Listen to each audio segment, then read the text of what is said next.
everyone, and welcome back to Conversations with Cory. I'm former NFL player Cory Redding, and I'm your host for today. I'm helping Texas CASA program find volunteers because of the great work that they're doing throughout the state of Texas. Now, we're doing things a little bit different today. We're going to take a look at the heart of CASA's work, CASA's volunteers. Today, I have a CASA volunteer from Bastrop County, Mr. Jorge. Mr. Jorge, thank you for being here today with us, sir. It's a pleasure to have you. So, tell us a little bit about yourself, Jorge. My wife and I have 3 children. They're all adults now. I was born in Kingsville, Texas, which is a little town in South Texas, right next to the King Ranch. Okay. I served in the Army for 2 years. Army's a big thing in my family because my grandfather was in World War I, my dad was in World War II, and then I joined the service. So all of us, kind of a military background. So you would say that it was easy for you to become a CASA volunteer because of your history of serving in the Army. Would that be accurate? The discipline, yeah.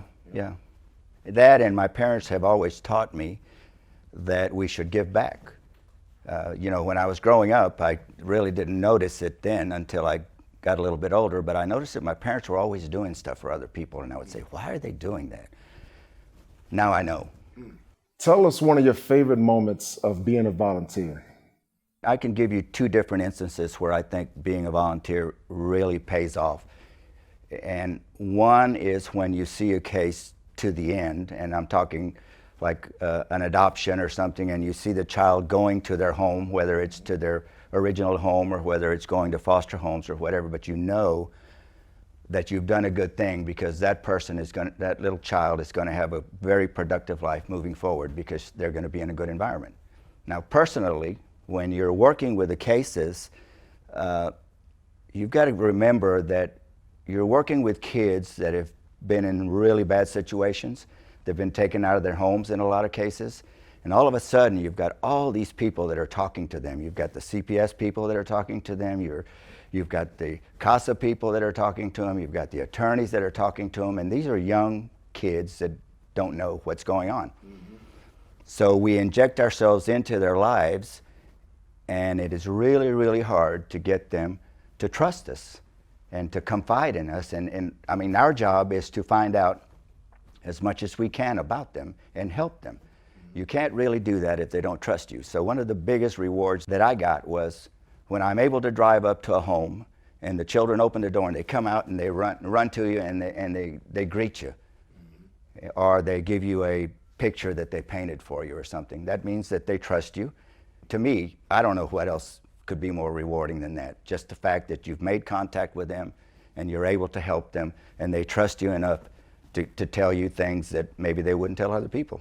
And I know those are 2 situations where you say those are very rewarding for you, but in order to get those rewards, it was a little challenging. So how did you overcome the adversity of breaking down that wall to get the child to open up to you, to give the information that you need so you can have those moments where he greets you with a painting or a hug? You just have to talk to them, and you have to try to understand what they're going through. And sometimes I'll take notebooks with me because a lot of the kids that I take care of are younger, and they just sit and they draw pictures for me. So just sit there and just talk to them and be honest with them and ask them questions. I mean, that's all you can do. The kids are really, really smart, and they catch on. They can tell whether you really care or whether you're just trying to pump them for information. So you have to be really patient. That's good. Patience is key. What is a day in the life of a CASA volunteer? Can you paint that picture for us and give us your schedule of what that look like? It just depends on where your cases are. If you're running multiple cases like I do sometimes, you might find yourself in the court system for 4 or 5 hours presenting to the judge. If you're just doing visitations with the children, or if you're going to their schools, so it depends on where the case is. So really a day for me is when I get up in the morning, I try to think, okay, where are my 3 cases? What's going to happen this month? And I try to plan for it. And there is no what you'd call typical day for CASA. Nothing is ever the same from one case to the other, and you just have to be prepared to take those changes and make whatever adjustments you have in your schedule to try to accommodate everything that you need to do. So if somebody's watching this right now and they are thinking, you know what, that sounds like something that I can do, but I may not be that kind of person. If you can look at that person right now and tell them, right now in your mindset, what type of person do it take to be a CASA volunteer? Well, to me, there's 3 traits that people have to have. Number 1 is the willingness and wanting to help children that are in a bad situation. Number 2 is mentally you have to be a strong person, because you're going to be exposed to a lot of really ugly things when you look at the reports from the police and you look at the reports from CPS and other things. And that's enough to just tell people, make people say, hey, you know what? I don't want anything to do with this, because this is just really, really bad. Mm-hmm. So you have to have a really strong mindset to be able to get past that. And then the third one, and the final one, is just a willingness to give up your time, because this is going to break into your personal time. You know, I've had times when I've packed up and I'm ready to go to the hunting lease, and I get a call from my coach and they say, hey, we need your help with something. So there went the hunting lease, because you've got to go do what you got to do. So you have to be willing to give up that time to accommodate what the children need. Yeah. All right, so let's say I want to volunteer, all right? What do I have to go through to become a CASA volunteer? Well, step number 1 would be to call the recruiter and say that you want to volunteer, and then in turn, they would enroll you in one of the classes that we have. We have classroom classes that maybe have 8 to 12 people in them, and that they're pretty enjoyable, because you get to interact with a bunch of people and you ask questions and you role play, and it's actually kind of fun to sit there and practice on other people. And then you have to have a background check. You have to do court observations, and then you go in front of the judge, and the judge swears you in, and you're done. You're ready to go to work. So the process is fairly quick, but it's really concise, and when you get done with it, you also have the support staff that work for CASA that are always there to help you with questions or advice or whatever it is that you need. So as a child advocate, a lot of times, although my responsibility is mainly the kids, the folks ask me, well, what's going on? What did he say? What does that mean? And we try to help them as much as we can. Mm-hmm. Now, the challenge here is that if you have cases that are girls and cases that are boys, the majority of the volunteers that I've worked with are really women, and there's really a big need for men to join in and try to help some of these kids, because the male kids need mentors. They need someone to speak to them about things that males speak about, right?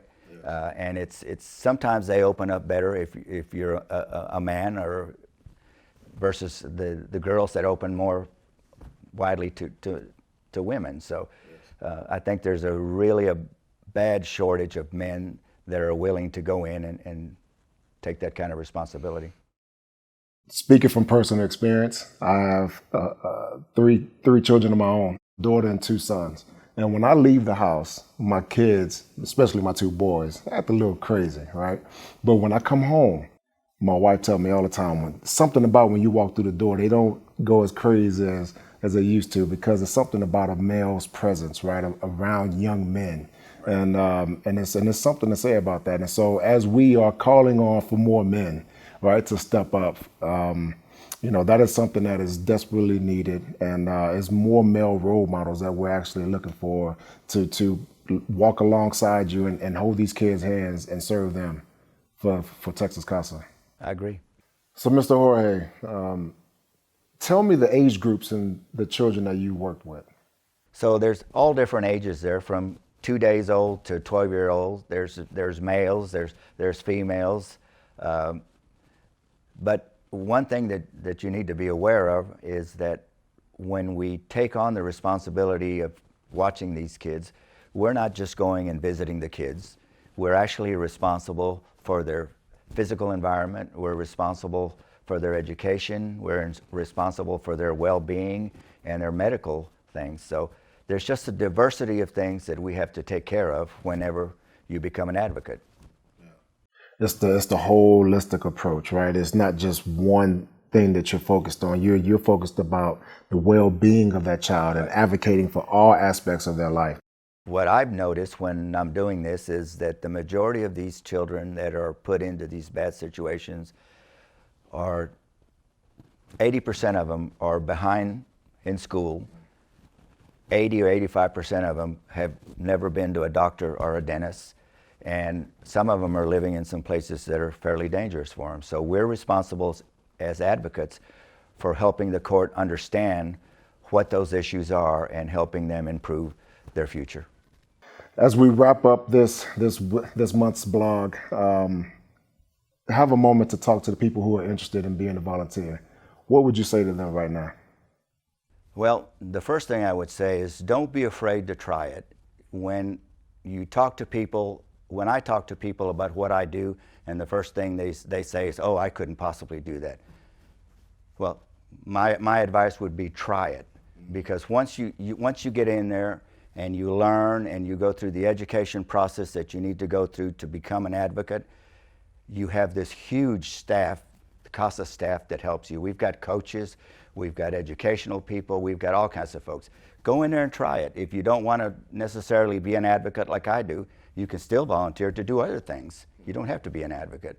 But the key thing is, you know, bite the bullet, get in there, try it, and I guarantee you, you'll be happy with it, because I've been doing this now for a year and 7 months, and I'm looking forward to doing it many more years. So that's awesome, Mr. Jorge. Thank you again for joining us today. It's truly an honor and a pleasure to speak with you today. Thank you for your heart of serving. Thank you for being in the lives of these kids, because they all need men like you, need more men like you. So thank you again. Thank you.